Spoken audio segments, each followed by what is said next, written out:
yes? Or 7? Seven. So, This is roll 7 of the interview with Motek Kinderlerer. What happened to you? what's happened to me, as I've been liberated, Before you were liberated, what happened? You were in Gross-Rosen. because on the thought march I've been liberated, walking on the way at the American tanks caught us. When was this? The 23rd of April, 45, 11 o'clock morning. What was your physical condition? Hmm? What was your physical condition? Very bad, very bad. I remember the last night we slept in the bush on the Rhine. It was raining, because it was so many on the march that I couldn't everybody walk day, so some of them have to walk day and some at night. And we walked at night. And I remember 3 days before we liberated, I've been hiding the last 3 weeks as a Russian, because I spoke fluent Russian. I forgot 80%. But I spoke fluent Russian. I became friendly with Russian in Flossenburg when they said all Jews had to come forward to get out on the march, and I was frightened for the march. I managed to change myself to a Russian. Did the prisoners know the Germans had lost the war, were losing the war? Oh, we knew what's going on, but we didn't know exactly what's going on. We knew, we celebrate in Markstedt that American has landed in Italy, in Sicily. You knew that? This the day we celebrate. We got a singing choir out. And we've been singing like now. So you knew you just had to hold on? Yes, we knew that eventually will come, but we didn't know how long more. And you hid with the Russians? The last few weeks, I remember they told me that I become friendly with the Russians there. Very strong boys, the Russians were, officers, and they said, Motek, you're not a Jew now, you are now a Russian. I spoke to them Russian constant. When the Jews went out, we left behind, one Pole recognized me. What are you doing here? And the Russian boys could hear this and see him. They went to him and caught him on the neck. They want to kill him. For them wasn't much of a problem. He would be dead in 2 minutes. He would be dead. And I couldn't see how we can kill a person. I begged him, don't kill him, don't kill him. So Motek, all right, but on one condition, you have to guard him. If anything happened to me, you dead. And he guarded me because he was frightened for his life. And so afterwards, the Jewish people went out a week earlier. It was very bad. When they went on such a train, America or England bombarded the train. There were so many Jews killed on this by English and American. We don't know. They knew about that. I didn't know, but just the fact they killed a lot of people by going out from Flossenburg on the train, on the march. And I stood with a Russian. I went.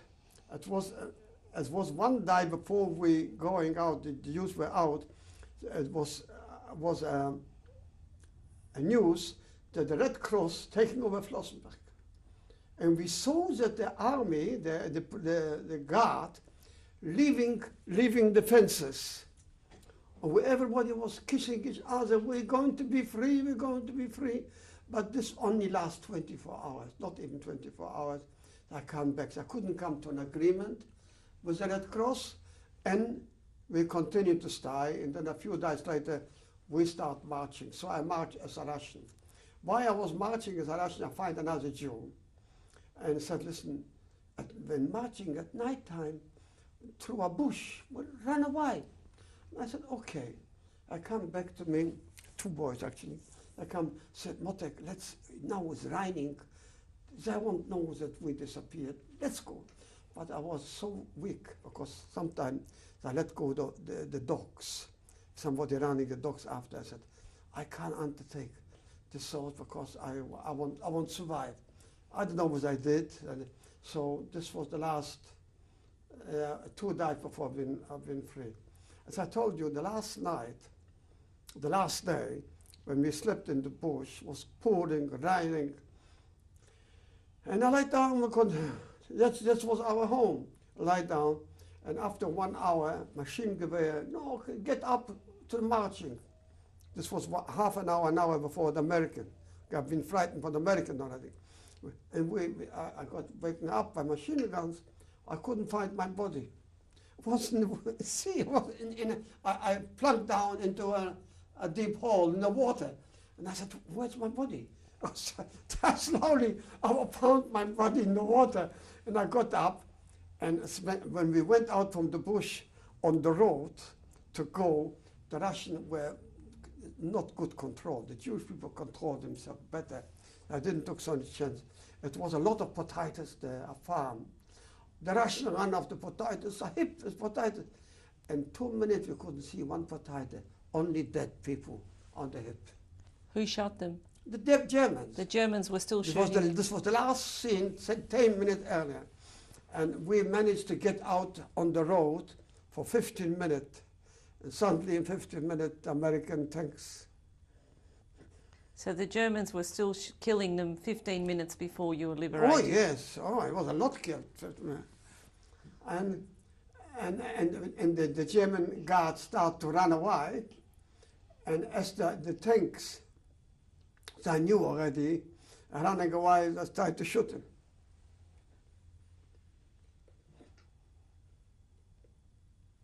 And they was running around into the village somewhere, and they were turning the machine guns on them. I don't know somebody, what's happened to them, they couldn't care less.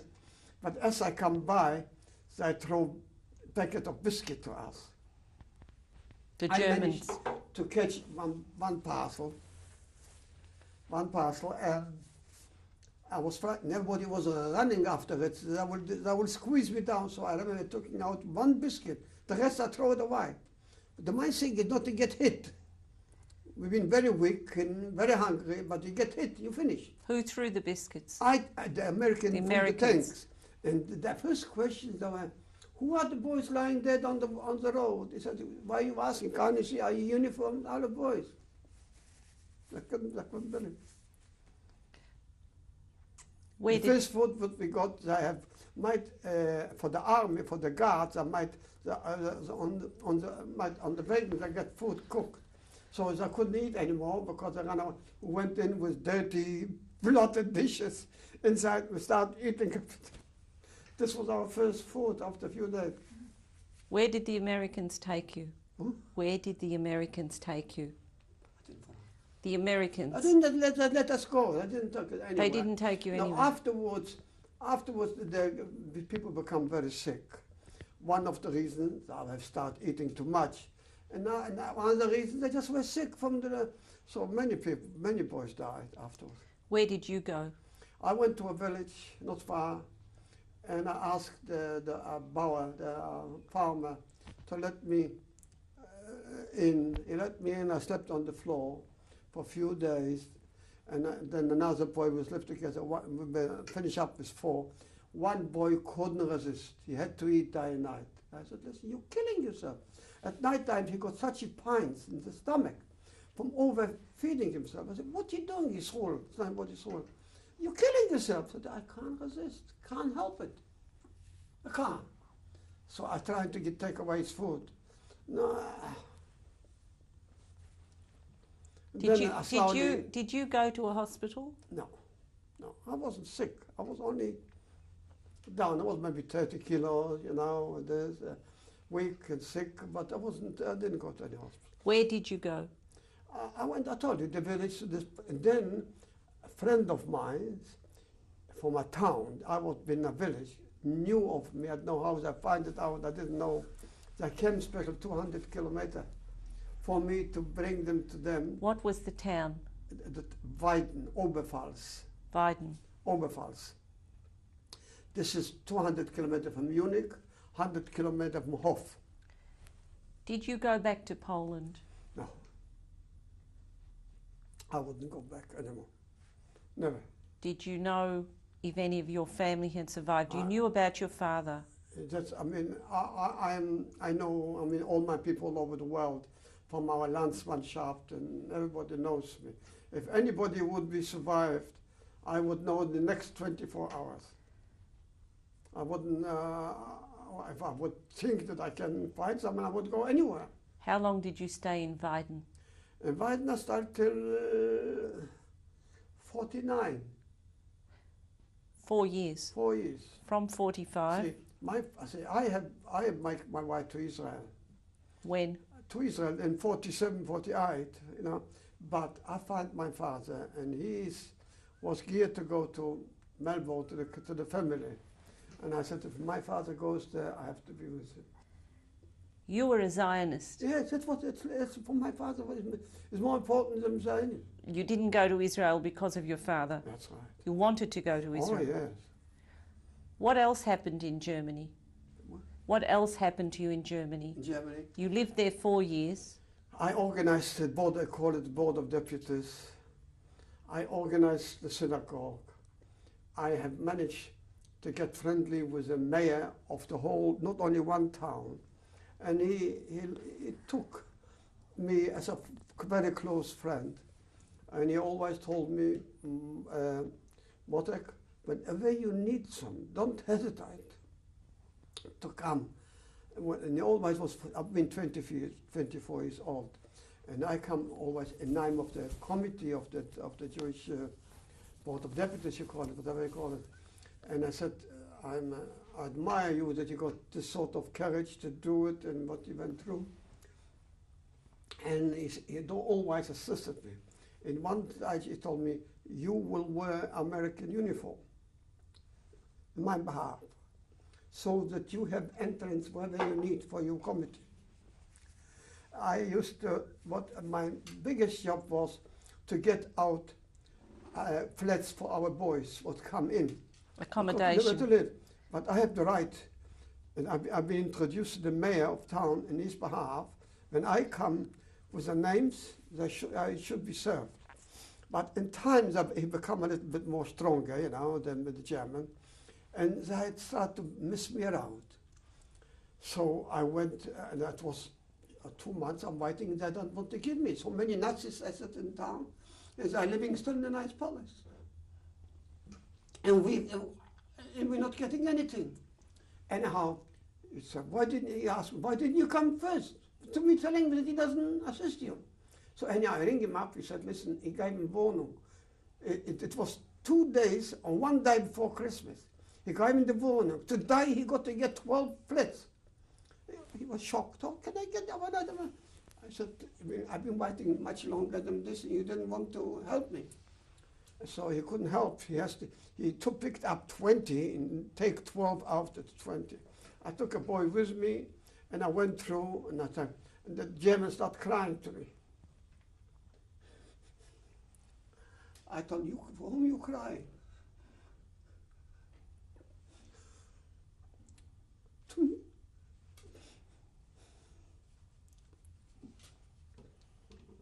And then let him have this, the Christmas in their home.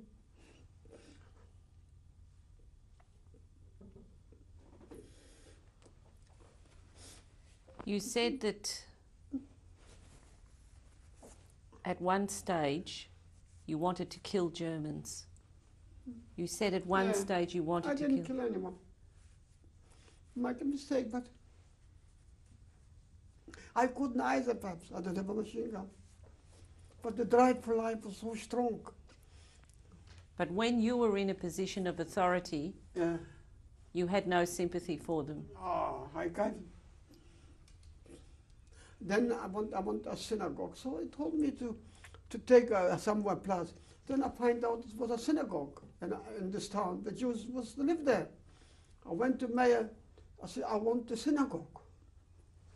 He has got a synagogue. He doesn't know a synagogue. I said, don't tell me this. If I know, you know better. You remember when you sent him to Auschwitz. Don't tell me that you didn't know. Because I was like, we didn't know, we didn't know. So you know everything. And then He said, you got, if you don't know, I'll give you the address. This is the Jewish synagogue. Oh, people with private own, I can't. So what do you mean by private own? Who get the money for it? Who did you pay for it? It's a Jewish synagogue, and I want this building. And did you get it? I said, oh yes. Were you paid for your work? What? Were you paid? Who paid you for your work in Germany? We didn't care about that. We worked. We didn't. How did you live? I started, see, I'm a shirt cutter by trade. And I used to make a few shirts. We used to get, every survivor got some two pieces of material to make himself shirts.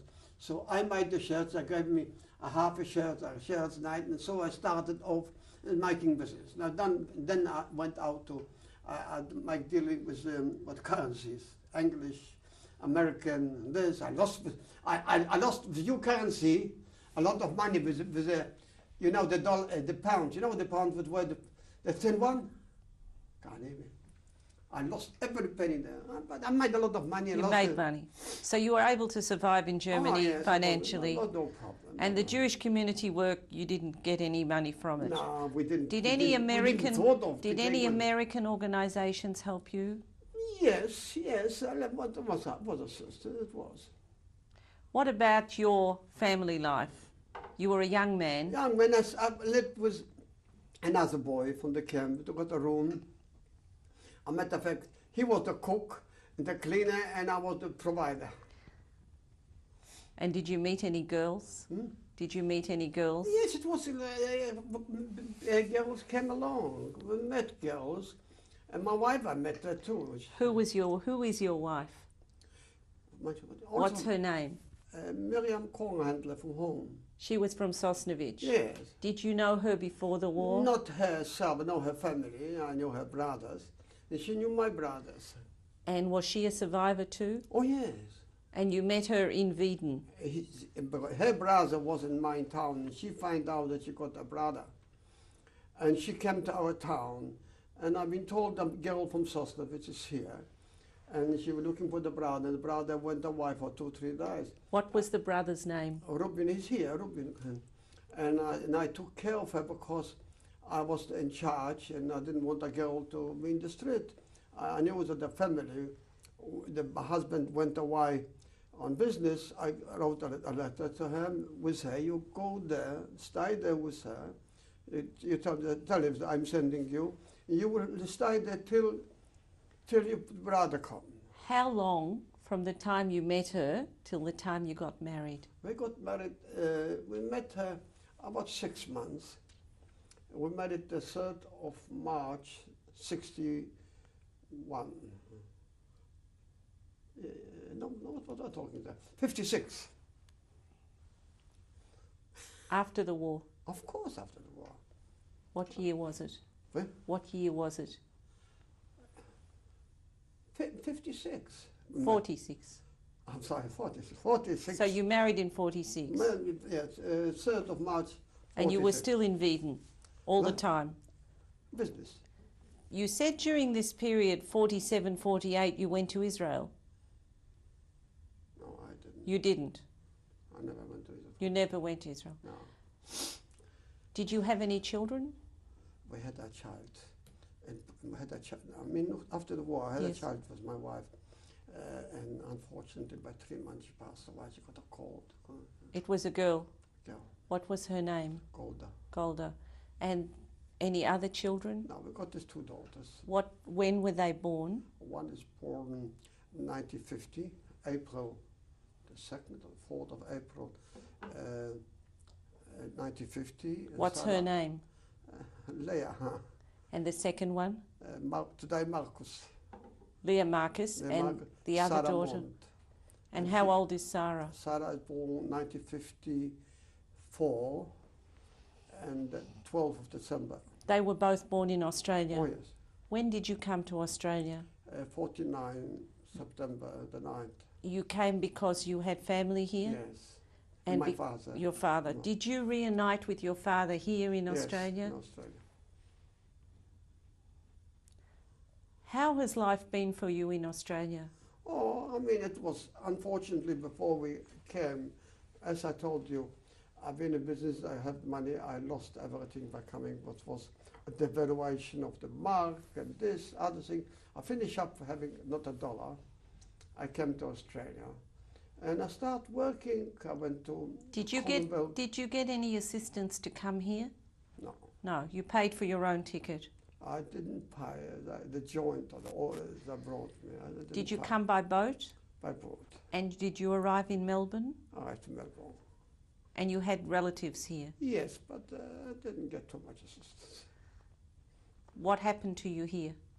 I mean, they leased for me a room in North Carlton, which I lived 2 months, 2 or 3 months, and then as my tried, they cut a Jewish family, which is distance relation, took me to work, and happened that they went afterwards. His wife went away to Israel on a trip. I wanted to stay with him, that he's not on his own. We stood there about 2 or 3 months. Then we bought a house in Northcote.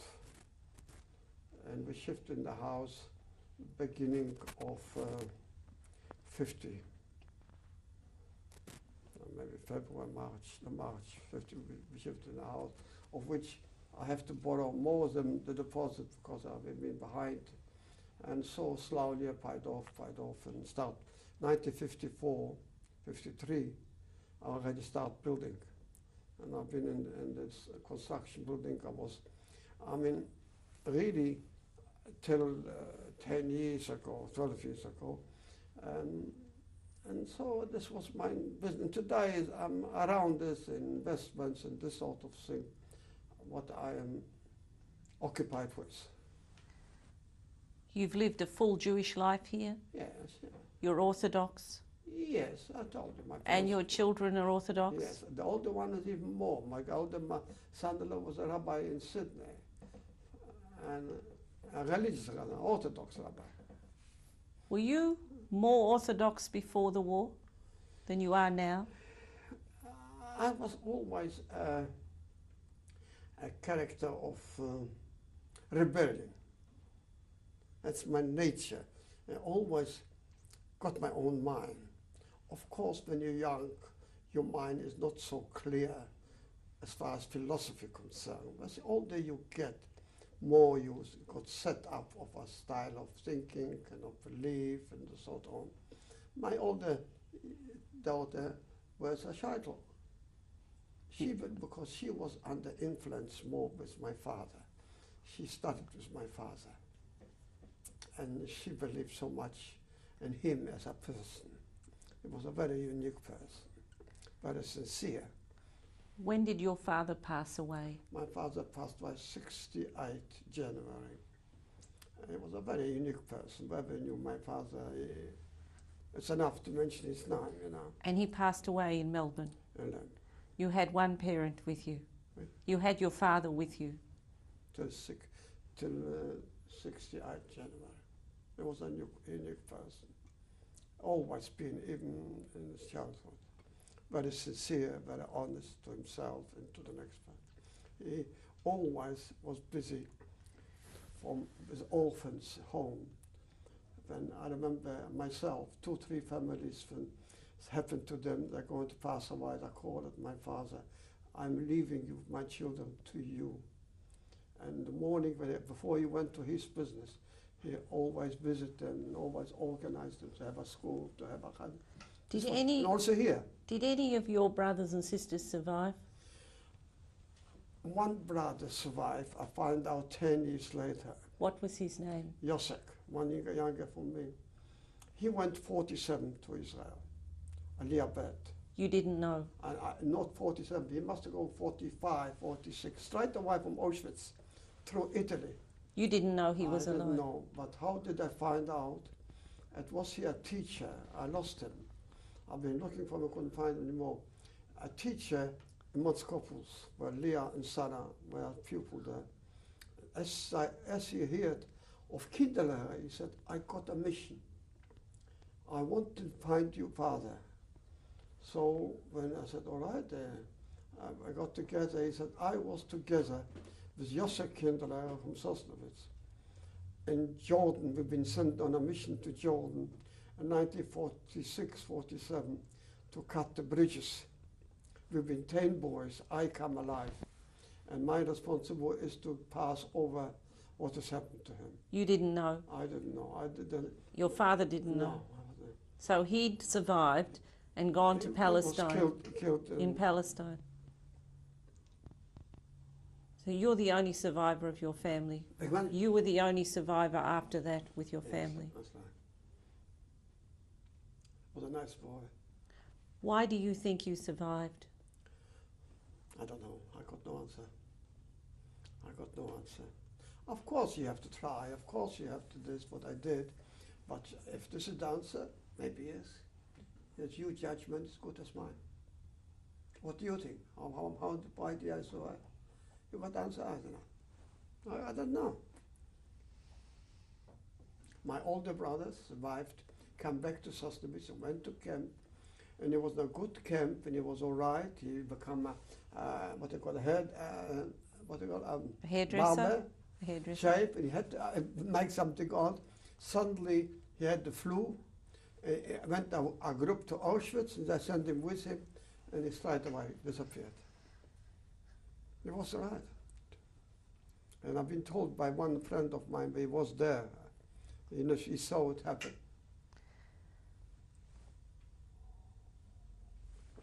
My mother and sister and 2 younger brothers went to Auschwitz.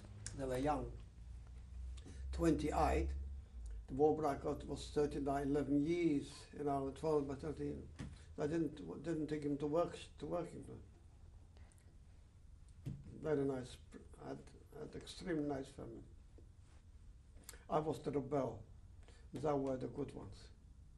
My brothers got up every morning 5 o'clock to sit in the Bet HaMedrash to learn, this was their life. Do you have a message? Hmm? Do you have a message But in this respect, about what you went through and that you survived? I don't know which direction I got to say it. I mean, I got the message the whole world are robbers, murderers, not only you. I give you an example. I've been sitting playing chess in Paradise with a father from church. And we talk, I introduced, I'm Jewish, and he said, oh, what has happened to you? No, not German.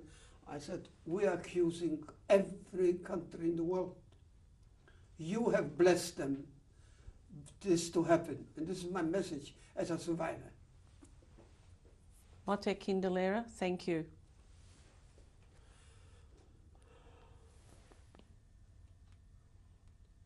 The only message that I can give to the whole world